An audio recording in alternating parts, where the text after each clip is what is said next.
a playlist original. All right, hello everyone, and welcome to another episode of Back to the Blockbuster with your host KSN Jackson on a Tuesday morning for some, early afternoon for myself. Yeah, another off day of recording, but we've said it before: busy schedules. We have to pivot, and we want to get a news episode out. I think mainly so we can predict Alien Romulus on exactly. If nothing else, then this, yes. Yeah, these other news stories are just filler for that, so we can get that out. But there is some interesting stuff in the news that we're gonna cover. A few trailers, some interesting casting news and whatnot. But I know you did say that you saw Deadpool and Wolverine, and I know we don't have to talk like a lot about it. Right. I think it's still early enough that probably a lot of listeners that are planning on seeing it probably would appreciate not getting things spoiled. I was fortunate only to have one cameo. I guess this movie's riddled with good cameos. I had one spoiled, and ultimately it was pretty small, but I can appreciate, wanting to go in and not having anything spoiled. But I did see it, and I don't think I clarified if you had seen it by now. No, yeah, I did. I saw it. I saw it okay. when I got back from Comic-Con. It's like the first thing my brother wanted to do. Okay, right on. So I did see it. You know what? I was entertained throughout. Agreed. I don't think I loved it as much as my friends have, or everyone else seems to have loved it. Like it's perfectly fine, entertaining movie. I think it throws so much at you that all of it doesn't necessarily stick. But I guess that's true of any kind of, I don't want to call it a comedy, but it really plays like it's like a buddy comedy in spots. Oh, absolutely. Rather than a comic book movie.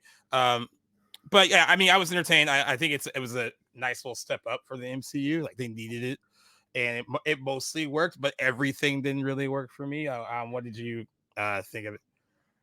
I completely agree. I had a good enough time in the theaters watching it, laughed lots, was entertained.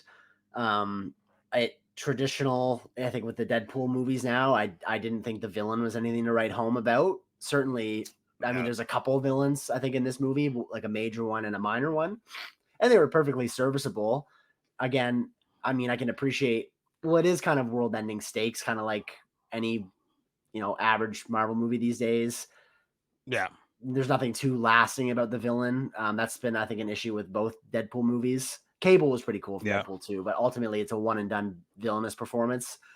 So that was, but I've come to expect that. I think it was pretty much on par with the other Deadpool movies. I think I enjoyed it just as much. I think it does have like the cameos going for it, in which those are some pretty cool moments for comic book fans and fans of some other MCU movies. So, or Marvel movies in general, not just the MCU. So that was pretty cool and added a lot to the enjoyment of the movie. But yeah, I thought it was good. Nothing, groundbreaking. And like we've discussed too, I even though it has crossed the $1 billion threshold at the time of recording, which is pretty crazily fast for that. I don't really think it's going to be carrying anything forward for the MCU. I doubt that this is going to have implications going forward. I would definitely see a Deadpool 4 just because of the success of this movie. Do you think that they'll continue making Deadpool movies, or?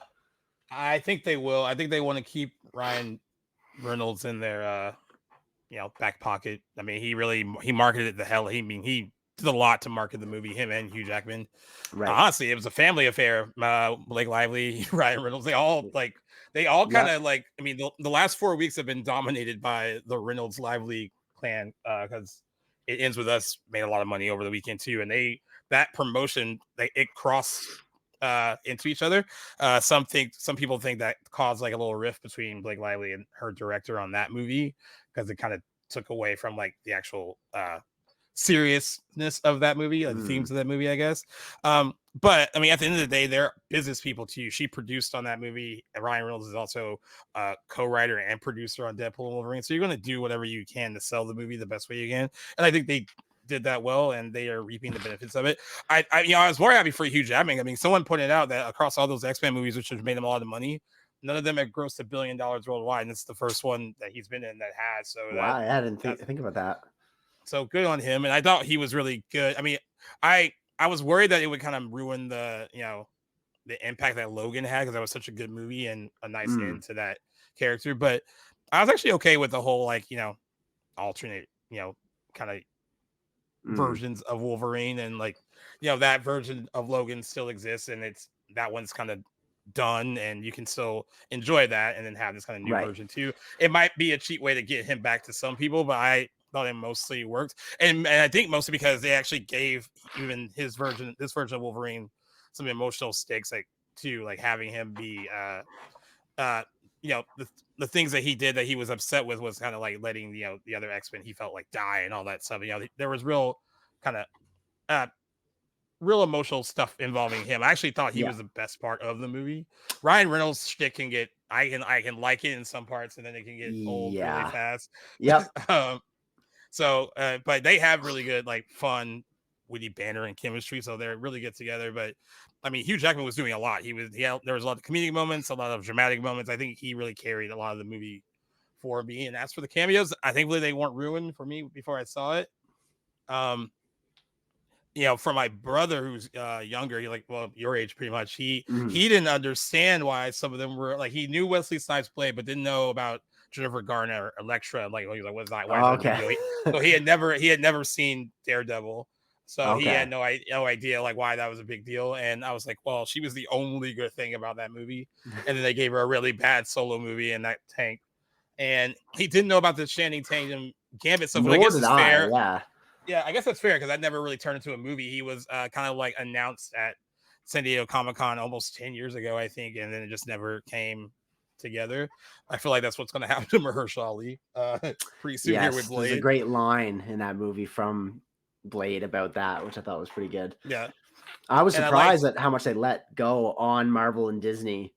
Yeah, that general. was surprising some too. Good quips, stuff that, like, you know, ego hurting, I think, for the higher ups of those companies. But plainly saying that they're in a rut right now. Yeah, nothing's been good since Endgame, failure after failure after failure. Yeah. It was funny to hear that. So I thought it was kind of cool. Well, cool and a little on the nose about them, like specifically Deadpool kind of ripping on the multiverse plot line and like how that's kind of tired by now. And I do worry about like if that's going to be what they stick to going forward with these stories, and like with the announcement of RDJ coming back as Dr. Doom. I know there's some speculation about if they're going to be using like a variant of Tony Stark, and I agree with that sentiment from Deadpool and Wolverine about it being tired and, you know, kind of a cheap way to bring characters back. So this movie didn't alleviate those concerns, I guess, that we had earlier, but I'm interested to see what becomes of that. But overall, like you said, very entertaining, funny movie.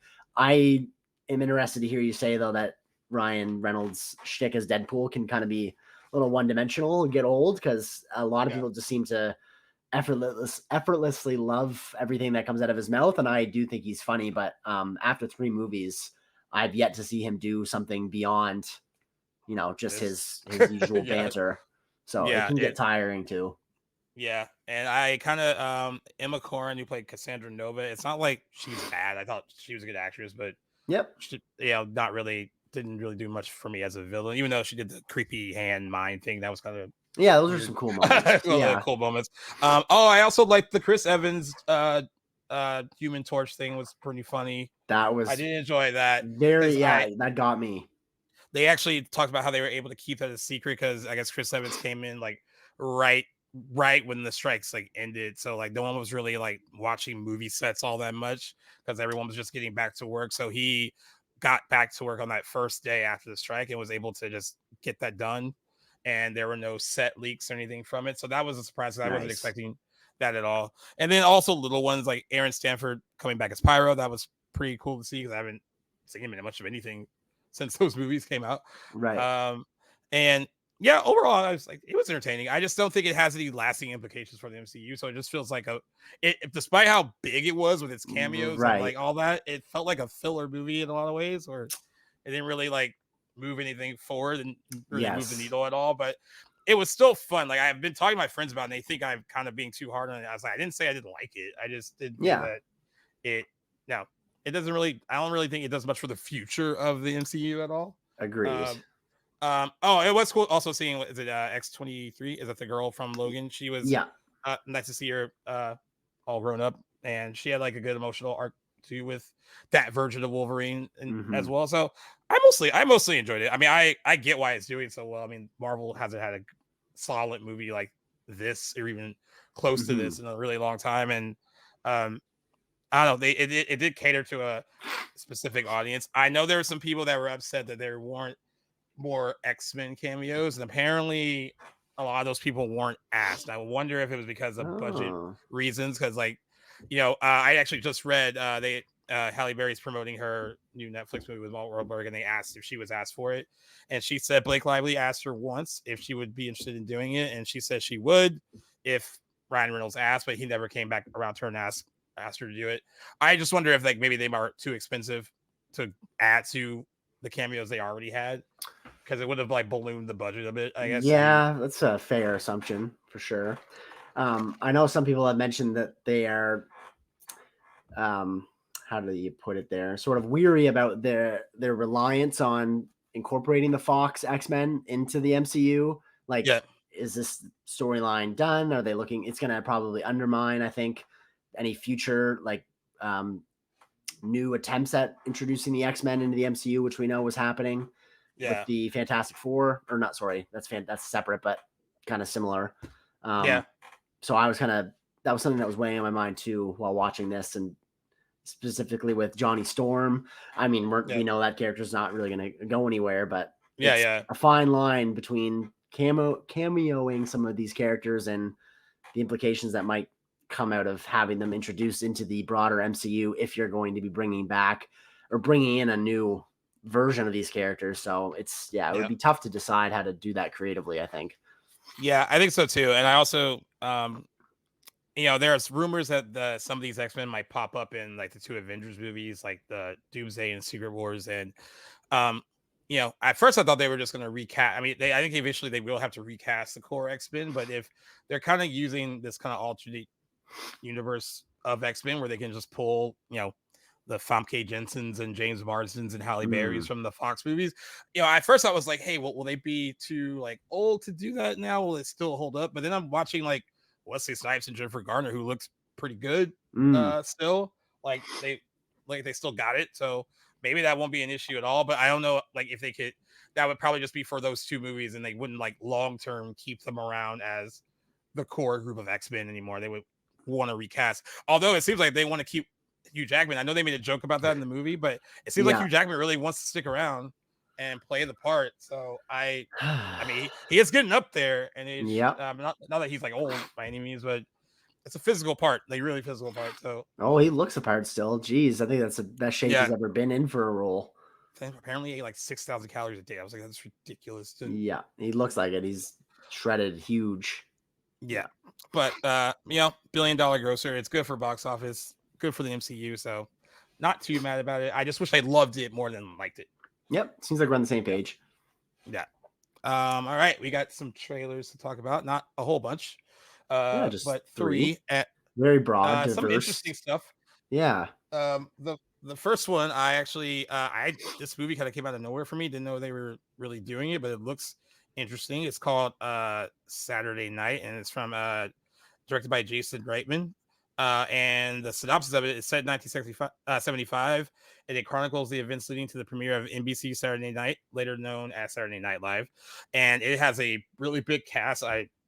Gabriel LaBelle, Cooper Hoffman, Rachel Sennett, Dylan O'Brien, Lamar Morris, Corey Michael Smith, Ella Hunt, Emily Farron, Kim Matula, Matt Wood, Nicholas Braun, Matthew Weiss, Finn Wolfhard from Stranger Things, J.K. Simmons, and Willem Dafoe. Of course, looks good. Dafoe.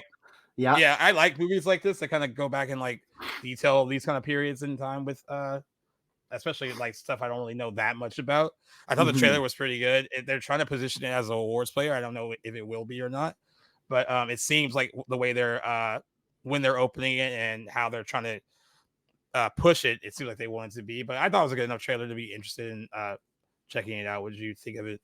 I thought it was, I agree. It took me by surprise. Did not know this was in development. Surprised to see that Jason Reitman was attached to direct, because I hadn't heard of him being up to anything after the last Ghostbusters, and I kind of associated him only with those movies. Then kind of visited his IMDb profile and realized he'd done a couple more things that I didn't realize he was behind, like Juno. But I agree. The premise of this is pretty cool. It's interesting to see some Hollywood and stand-up legends kind of being portrayed by other people, like younger, in the younger selves is pretty neat. Like Dan Aykroyd, Chevy Chase, which I cannot wait to see that interpretation of him. That's gonna He's be pretty got a cool. rep. Yeah, John Belushi being portrayed in this movie too.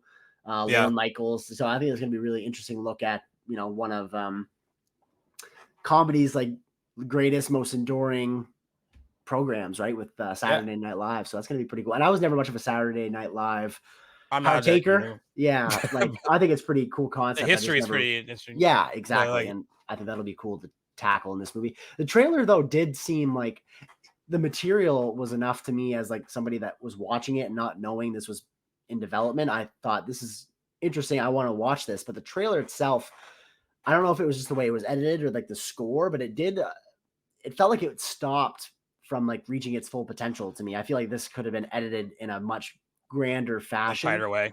Yeah. I think maybe just the score to me was a little bit too subtle. I thought it really could have ratcheted it up a little bit, but it still hooked me, which is, I guess, is what it's supposed to do. I do like the poster that they released for that has everyone that's in the cast. And in the poster, it says October 11th, 1975 at 10 p.m. The writers are inebriated. The set is on fire. The sound system is wrecked. The actors are physically assaulting. The crew is in open revolt. They have 90 minutes to figure it all out, or the network is pulling the plug. I thought that sold that more than the trailer was still decent, but I thought that sold that more than the visuals I saw. I was like, all right, compliments the trailer a lot. Yeah. yeah.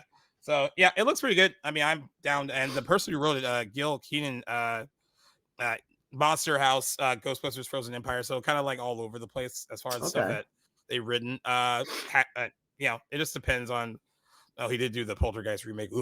Oh boy. But so yeah, but I think it looks interesting enough, and we'll see what happens when it opens on October 11th, 2020, this year. Yeah, I plan on checking that one out for sure. Yeah.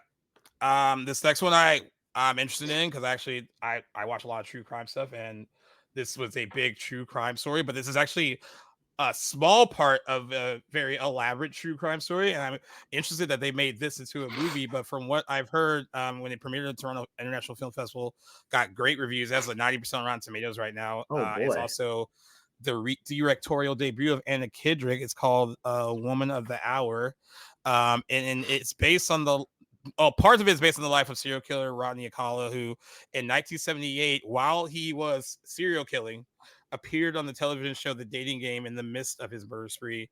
The film revolves around the events of the game show and stars Kendrick as the contestant Cheryl Bradshaw, who ends up picking him as her potential suitor. I think it's interesting that it's based around that. I don't know. The trailer made it seem like it's more about the scenario on The Dating Game rather than like his murder spree. But I thought it was an interesting thing to kind of tap into for a movie. And but that's how he became known as the Dating Game killer, because he did have the gall to appear on that show right in the middle of doing all this stuff. So did not know any of that. So there you go. I did find the trailer was admittedly vague and like what it was trying to say, which is good. Like it's at, how long was it? Very brief. I know it's it was more short, of a teaser. Yeah. So I appreciate that it didn't give everything away, but I really didn't know the stake. Like I didn't know it was. I guess I read that it was a true story. Wasn't familiar with the case at all. I did find it was interesting that early in the trailer it says from director Anna Kendrick, not like directorial debut or anything like that. Exactly. Right? I was like, no one knows her as a director because this is her debut. So I thought that was odd. And this isn't the first movie to market itself that way. But I just thought like that is not what people are associating Anna Kendrick for. So weird choice of words there. Yeah. But initially, I think for her to take on as a first time directing. Me too. I've always had a soft spot for her. Yeah, I like her a lot. This reminds me, it's from a movie from like 1999. It's a movie called Summer of Sam that Spike Lee directed, where where it's not so much like a lot of people didn't love it because it wasn't really so much about the Son of Sam killer, but more about the people that were living in the city while that was going on. So more about how it affects their lives and less about like him as a serial killer. This kind of reminds me of that, where it's taking like one isolated event and building around it. But it could be pretty good. I mean, at the time, he had already murdered 5 women by the time he appeared on the dating game. Oh boy! And I guess Cheryl Bradshaw was immediately spooked when she met him. Like, because like do you know how the dating game was kind of set up?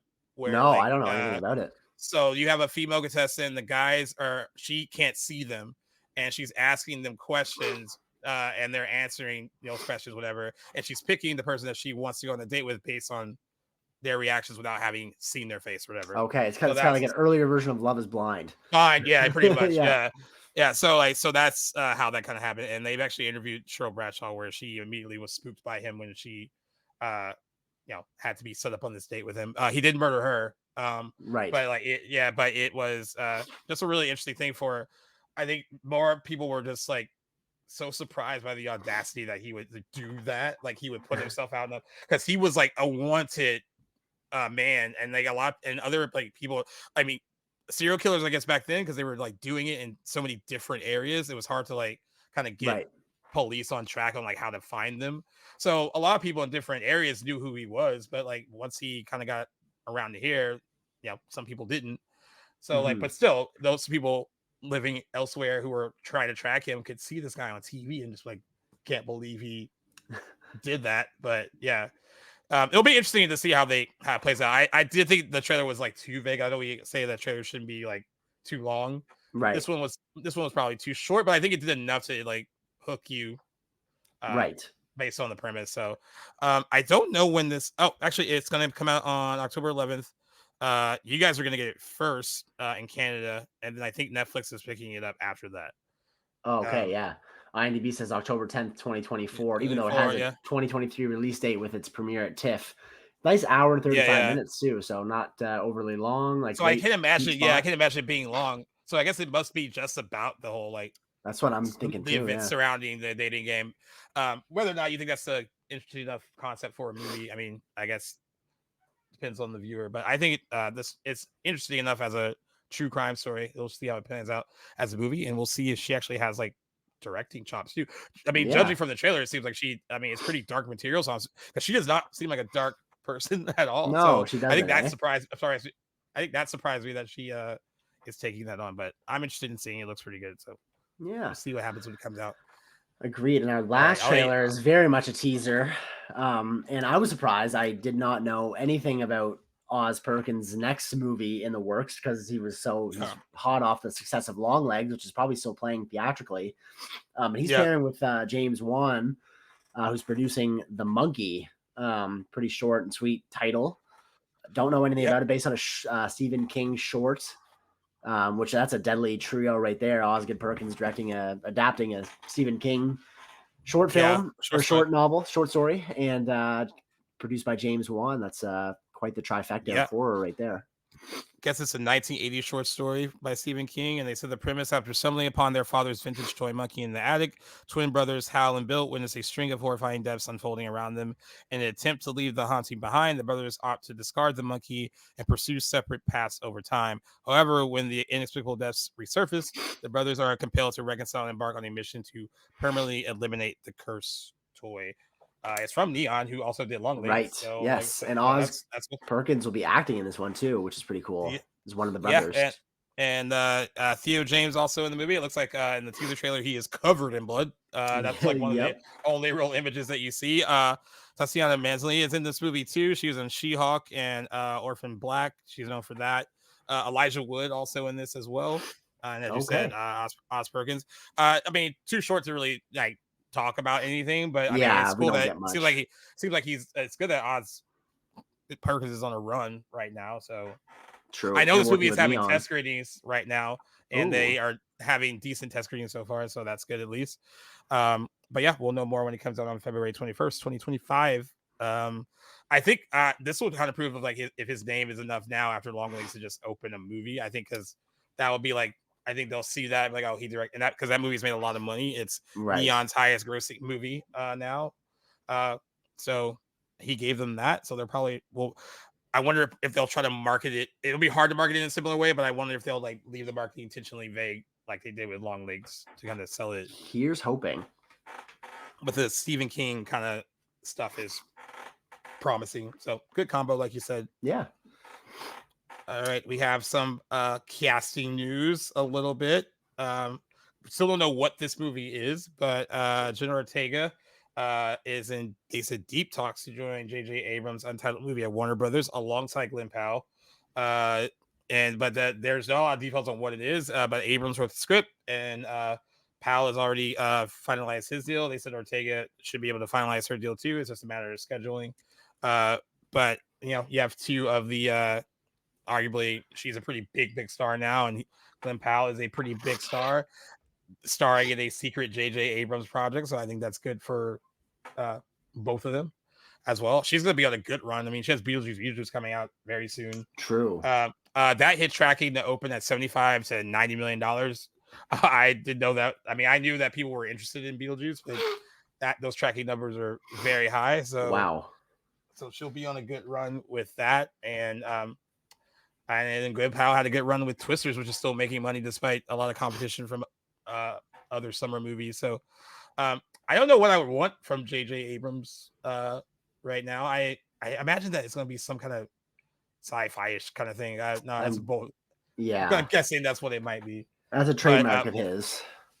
But I like those two, and they should be good together. Not much to say since like there's no real details on the movie other than to speculate what kind of movie it could be, I guess. Right. I like those two as well. I'm glad to see that they're both rolling strong.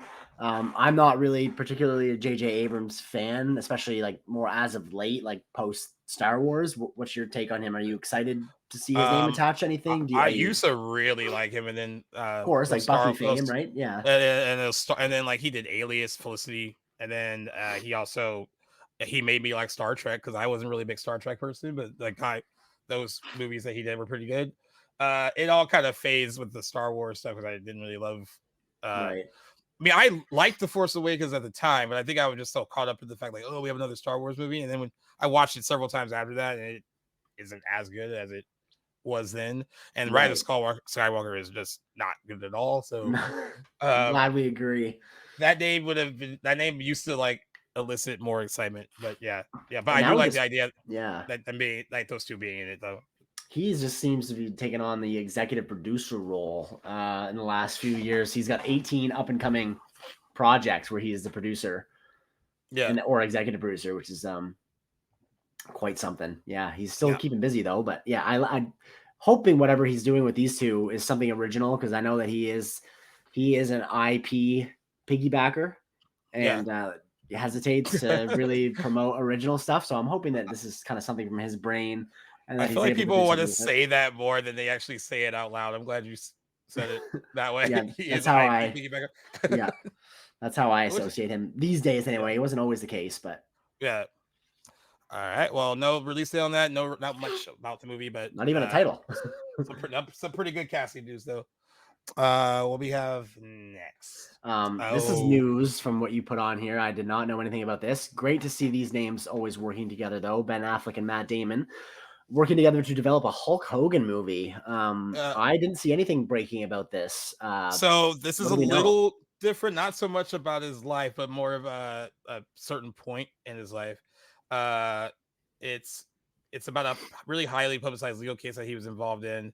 They said the film centers on Hogan's legal battle with Gawker Media, and it's being developed by Matt Damon and Ben Affleck. And their Goodwill Hunting director Gus Van Sant is circling the project to direct, so that will reunite them as well. So the project's called Killing Gawker, and it adapts the Ryan Holiday's 2018 nonfiction book Conspiracy, Peter Thiel, Hulk Hogan, Gawker, and the Anatomy of Intrigue.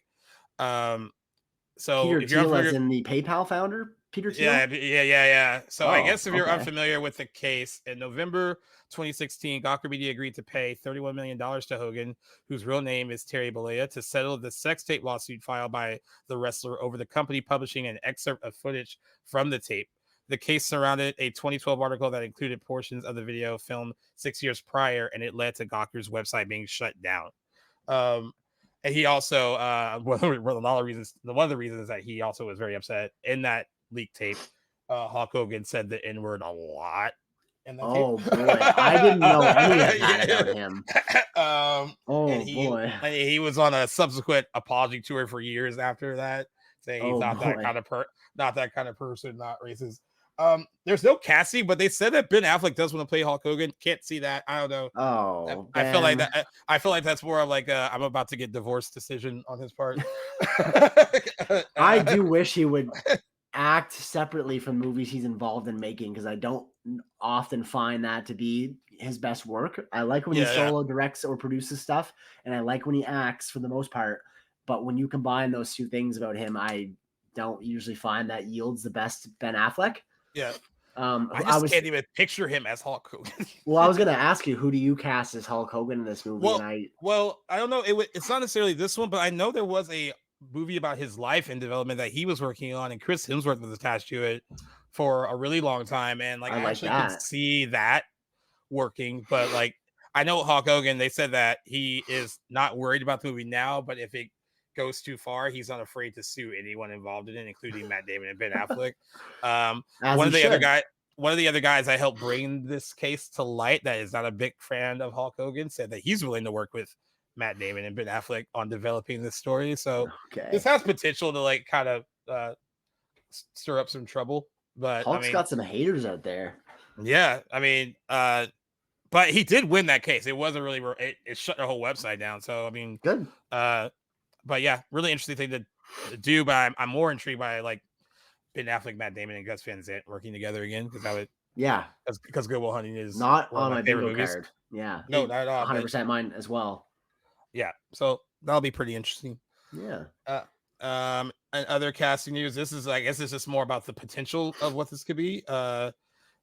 Zendaya and Robert Pattinson are close to starring together. The pair is in early talks to star in A24's The Drama from Dream Scenario director Christopher Borgli. Yeah, Borgli. He also wrote the script, while Ari Aster is producing the movie as well. They said plot details are scarce, but they say it's about a romance that takes an unexpected turn before a couple's big day. Apparently, they really wanted to work with the Dream Scenario director again, and this package like heated up when Zendaya was interested in doing it. So A24 is making this movie a priority, and then Robert Pattinson wanting to join made it even more of a priority. So they are really doing what they can to court both of them to take on the parts, and it looks like it's close to being done. They actually be a good pair. I think they're both really solid actors, and probably in like the prime of their like acting lives right now. Just like so it'll be cool to see them together do something. And I like Dream Scenario. I actually finally watched that. I thought that was really good. Good. So, yeah, I love that movie from last year. The mention of A24 though got me thinking. When was the last time we covered news about that studio? Feels like it's been like a few months. It's been a little bit. Yeah. It's been a little bit. But this is a nice big story for them to absolutely attach themselves to. And Zendaya's coming off Challengers and Doom Part 2. Robert Pattinson, nothing this year, but he would have had a movie this year if that Mickey, was it 17 movie would have come 17. Out. Yeah, but that's not coming out until early next year. But yeah, I think it sounds like it's interesting. And I like the A24 angle, and it's cool that you want people like them. Like, I think he's worked with A24 before, Pattinson, I believe, but like someone like a couple times, Uncut Gems. Yeah. You want her to work with a studio like that as well. And I'm wondering when she'll find. Like, I know they want to start filming Euphoria season 3 at the top of 2025. There's still a lot of like not sure what's going on with that. I know they asked Hunter Schafer while she was promoting Cuckoo what the deal was with that, and she's like, I wish I fucking knew. It was her exact words. So she doesn't really know. But that whole cast is so busy. It had a good 2-season run. It's solid work. Let them move on. So, but yeah, I'm interested in seeing what happens with those two in the movie. All right, what we got next? This next one, I don't know anything about. You tee this one up. All right, so remember the movie? We actually covered the trailer. We didn't think it looked all that great, but the movie Wolves with George Clooney and Brad Pitt. Okay. I was wondering what that was. Yeah, it's directed by John Watts. They already greenlit and are developing a sequel. But on the flip side of this, they said Apple has made that after making the deal to greenlight the sequel. The movie will still premiere at the 81st Venice International Film Festival, but the big change is that after originally expected to get a wide theatrical release, it will now get a 1-week limited theatrical release, followed by an Apple TV Plus debut on September 27th. They said Apple is actually pivoting a lot of their movies straight to streaming now because they spent so much on stuff. And I don't care about this movie's release to streaming. Other Apple movies, like, come on. Yeah. I really didn't care about this one either because I was like, all right, if you think it's a good idea to like greenlight a sequel and write and get those guys attached to it again, great. But I don't really. The one thing that made Apple stand out the most is that they were still willing to do theatrical and then also later do a streaming release for these movies. I mean, just change your model a little bit. Don't spend so much money on them. Yeah, it's like $200 million, over $100 million for that Fly Me to the Moon movie. Difficult. Yeah. I mean, I didn't really love the trailer for this movie, so I feel the same way like that you do, or it's like, you know, I don't really care about you throwing this on your streaming platform. It's just like that was another movie I watched over the weekend. I know I mentioned yesterday I watched Once Upon a Time in Hollywood. After we watched that, we watched The Instigators on Apple TV Plus with Matt Damon and Casey Affleck. Yeah, and it felt like it belonged straight to streaming. So it gave me that impression. Was it okay? Was it a? But they had a stacked cast, so yeah, it's a movie. Oh, okay. Like Alfred Molina was in it. Paul Walter Hauser. Casey Affleck, Matt Damon, Ron Perlman was in it. There's a lot of people in it. Good cast. But it felt like any other like one last job heist movie. Of course, wasn't all that great. But I hope they don't do this for all their movies, though. I mean, they should at least try. Let's try to cut your budgets, I guess. $200 million on movies is not necessary. I mean, I think they had a really expensive failure with Fly Me to the Moon over the summer with Channing Tatum and Scarlett Johansson. That cost over $100 million to make, and it's only made 27. Oh God! It's just funny. The narrative about Apple back in like when Killers of the Flower Moon was coming out was they didn't really care because they, it benefits their bottom line because it brings people to their other stuff, their phones, their MacBooks, all this other, all their other products. And now there's been a pivot because I don't know if I mentioned it on here, but they said that like Netflix gets more like views in the day than Apple TV does the single month on their platform. And that's not good. What a metric. Yeah.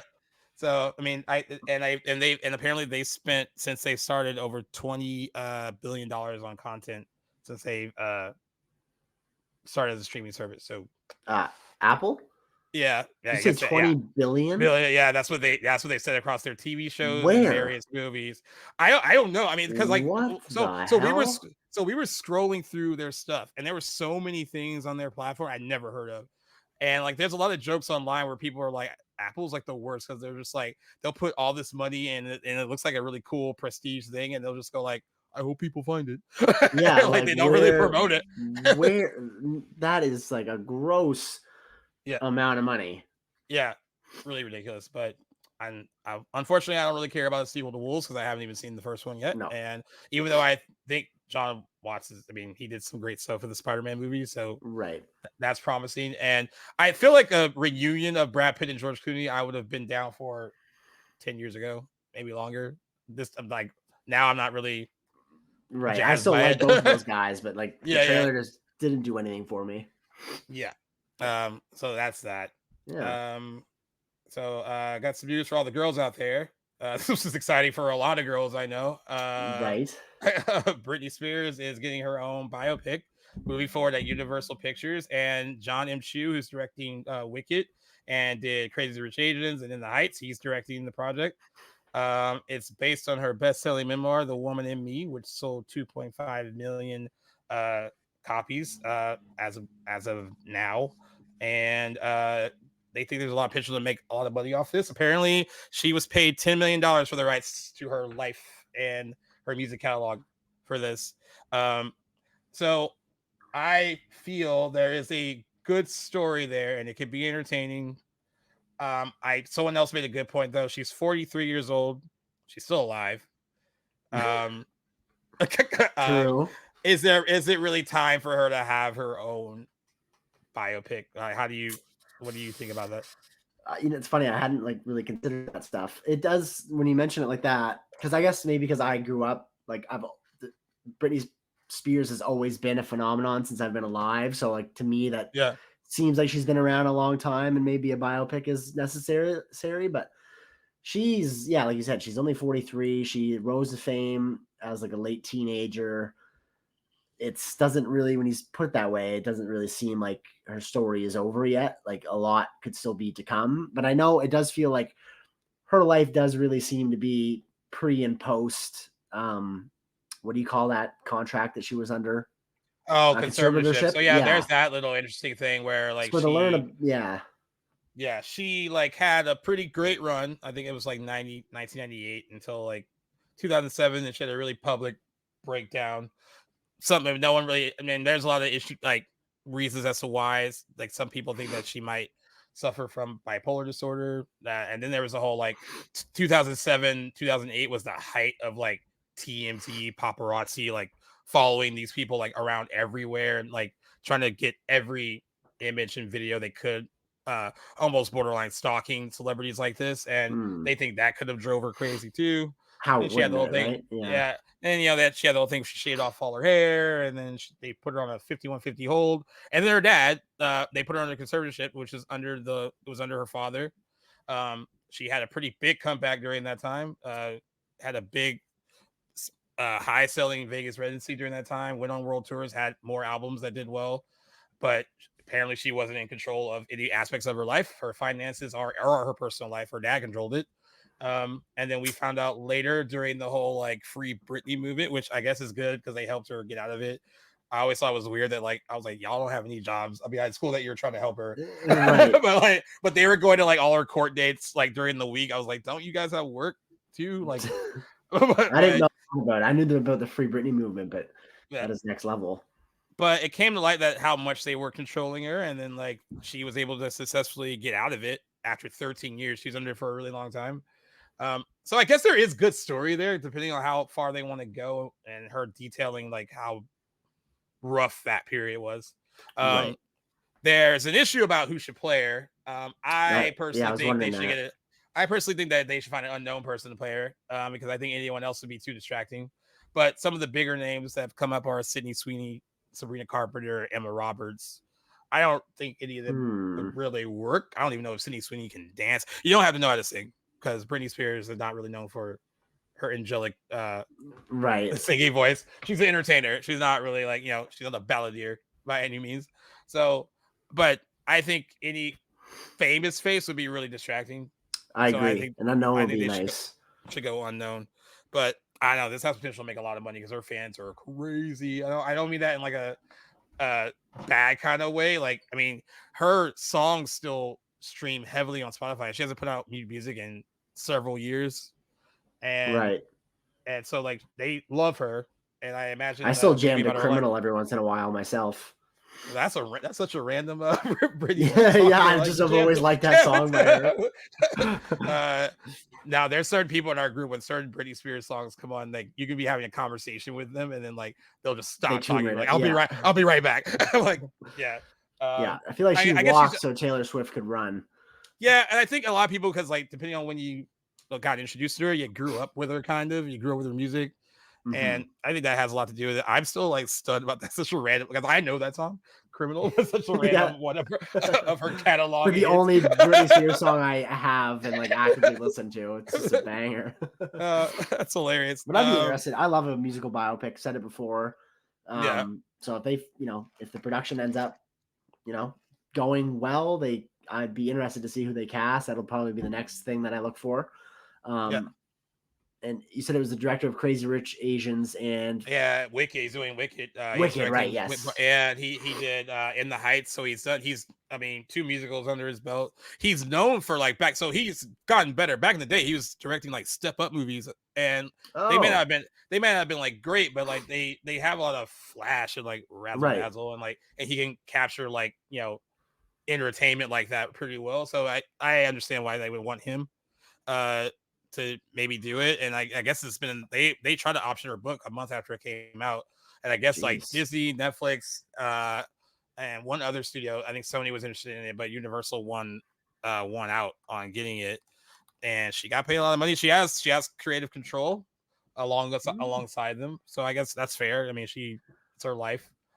So like some people think that could like that might interfere with the movie if she's kind of like change this, do that, but I think they'll figure out a way to like kind of reel her in a bit. But yeah, I think it could be good. I think it'd be good. I guess her former assistant think that it could be if they do it right, it could be like some kind of Oscar contender. I can't imagine that. I see it being more like entertaining fun, I guess. But maybe if they performance wise, yeah. but And I guess if they dig deep into like the serious stuff in her life, then maybe that could be something that really works. But yeah, I mean, I guess those people that think she doesn't deserve one, I guess she's lived a pretty full life, even up to 43. So true. And she's not the first person to have a biopic about them made. I mean, Elton John still alive when Rocket Man. Right, but yeah, he's like in his 70s. But he's a legend. He's a legend, I guess. Yes. There's like, yeah, you're right. You know what? Most of them, they've been dead. Or like, Selena tragically died early. They made a movie about her within like a year or two of her passing away. Whitney Houston, you're right. Freddie Mercury, they've all been. Amy Winehouse just had one. Johnny Cash, yeah. I can't think of actually any other ones other than Rocket Man where they've still been alive. So that was probably a bad example. Michael Jackson's getting one next year with Antoine Fuqua directing. I can't believe it took that long. Yeah, I actually can't believe it took that long. And that movie has a staggering budget. And actually, during his Directors on Directors thing at Comic-Con, most of that budget went to music rights. So I think it's like $150 million budget. That makes sense, though. His catalog would be crazy expensive. Yeah. Don't know how much Britney's is. Probably not as much as his, but I'm sure it's up there. And she doesn't write her songs though, so I was like wondering how that works. Interesting point. Yeah. A lot of logistics involved in a biopic, I think, especially a musical one. Yeah. By the way, this movie has like the potential. I see a bunch of girls dressing up like her to go see this movie. Yeah. Like, it has huge. Yeah, it has huge potential to like make a lot of money. Definitely. So, yeah. This last one will be good if you want to tee it up. Some horror news. I'm not sure if I'd heard about this and just forgotten about it, if this is brand new to me, but James Wan, who we've also mentioned earlier in the episode, horror connoisseur that he is, developing a Creature from the Black Lagoon remake. Now, is this an executive producing capacity that he's doing this? Is he slated to direct? No, he wants to direct it, and it would be his first project since Blumhouse and his Atomic it's Atomic Monster banner. They joined. They're one company now, so it'll be the first one that he has done since doing that. And they said that he's developing a grounded, modernized retelling that leans into visceral horror while paying respect to the original classic. They said the Creature from the Black Lagoon has been a high priority for Universal Pictures since the studio revamped its monster movies strategy in 2019 to focusing on filmmaker-driven projects, much like his friend Lee Wynell's The Invisible Man reboot. Right. I wanted, on the note of this, I wanted this to tie into that. I'd love Lee Wynell to do this. Yeah, I would too. James Wan also is good too. I mean, like, oh yeah, no, he is great. And I like the idea of like, The Invisible Man is actually a much stronger movie than I remember. I watched it with a friend like a month or so ago. Nice. I hadn't watched it since before because like that was one of the last movies that came out before everything shut down. Right. Yeah. And so like I think I had those memories attached to it, so I didn't remember a lot of it. And I watched it, and it's a really strong movie. Like it holds up. I really pretty well. And I think I think it's going to be kind of interesting to make this a grounded movie. I mean, do you know much about the Creature from the Black Lagoon? No, I do not. I've never seen any previous interpretations of it. I've seen some imagery from some of the older movies, but it's always been one that's intrigued me, but I don't know the first thing about it. So it was released in 1954. It's a black and white 3D monster horror film. And the film follows a group of scientists who encounter a amphibious humanoid in the waters of the Amazon. And like, I don't know how you really ground that and make it like, but maybe he can. So I mean, I don't want to I mean, he's capable of a lot, so we'll see. Right. Was his last directed movie Malignant? Or was there something after? No, he did that. Oh, it's Aquaman, that sequel. I think that's the last thing we have. Oh boy, that's right. Yeah.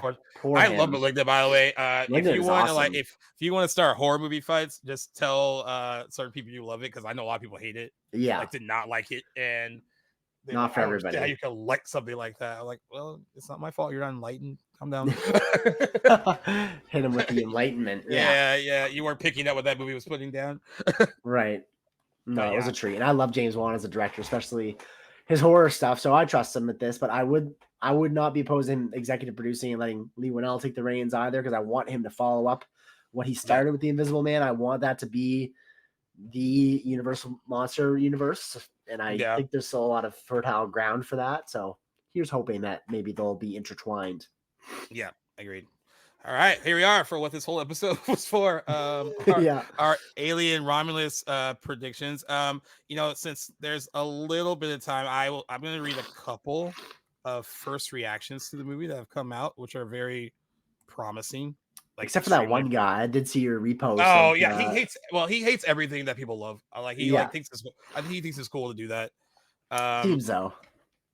Yeah, there are some really good first reactions to it. Mostly, I guess what I'm impressed by. I hope everyone's talking about this third act, and like some people are like, the third act is really bonkers, and that Fede Alvarez goes for it in the third act, and it does something that could be either you're gonna really love it or it's gonna be very divisive. There are some people that I know that like the movie that actually have said the opposite about the third act, that said that it is a big swing and it will work for some, but it won't work for everyone. Okay. But I appreciate a big swing, so I'm looking forward to like what that third act is. Got me hyped. But a lot of the first reactions they've collected, that they said this is the best one since Aliens, and that Fede Alvarez is the right person to carry on the franchise. And they actually said a lot of them have thanked him for making the franchise scary again. Okay. Kylie Spaney is getting a lot of praise for her part in the movie as well. They said that she stands up brightly alongside the likes of Sigourney Weaver's Ripley, so that's high praise as well. Visually, it's a really great movie as well too. They said practical effects are used like pretty much as much as they can. So there are instances of CGI in it, but most of it is practical effects. And they said it's some of the best they've seen. They also said that cinematography is also pretty amazing. All that to say, this has actually bumped up its tracking a lot, even since yesterday. Okay, what are we working with? It was at 40 million tracking to open there, which would have been good for the Alien franchise. It's now up to 50 to 55 million for its opening weekend. Okay, I like that. Is that your face hugger thing on your lamp behind you there? In the back. Yeah. That's awesome. I have nowhere else to put it. It works there. Yeah. I mean, someone tried to tell me today that this is a very niche franchise. I don't think it's that niche, but like, does it appeal to like mainstream moviegoers? I think it does. Even if you're just looking at it as just like a sci-fi horror movie, it might just appeal to the people that just want to see something scary. The last few, even though like Alien Covenant opened well, Prometheus opened well. I mean, they didn't necessarily have great legs, but they opened well, right? Because those were both divisive Alien movies for completely different reasons. One's too talky, one's not talky enough, and too actiony. So, what I think I've been impressed by is that they said that this new one is a perfect marriage of Alien and Aliens. Right. Where it's like happy to hear that's that. What I'm looking forward to. I'm seeing it tonight. You're seeing it Friday as of this recording. I don't know. It's like when I get out of that screening, do I like just bombard you with messages, or I'm just like, don't tell you anything. Avoid spoilers and let me know what you think. No, I wouldn't. I'd like to have my expectations tempered. Yeah, I won't spoil the movie for you. But yeah, where are you at on your prediction for it? Because oh boy, see, I do think the marketing will help this movie. It's been pretty substantial. A lot of great trailers have come out. I've seen like the promo that they've been doing for the movie in New York, with like having people on the ground with the face huggers on, and that's been really cool, interactive marketing.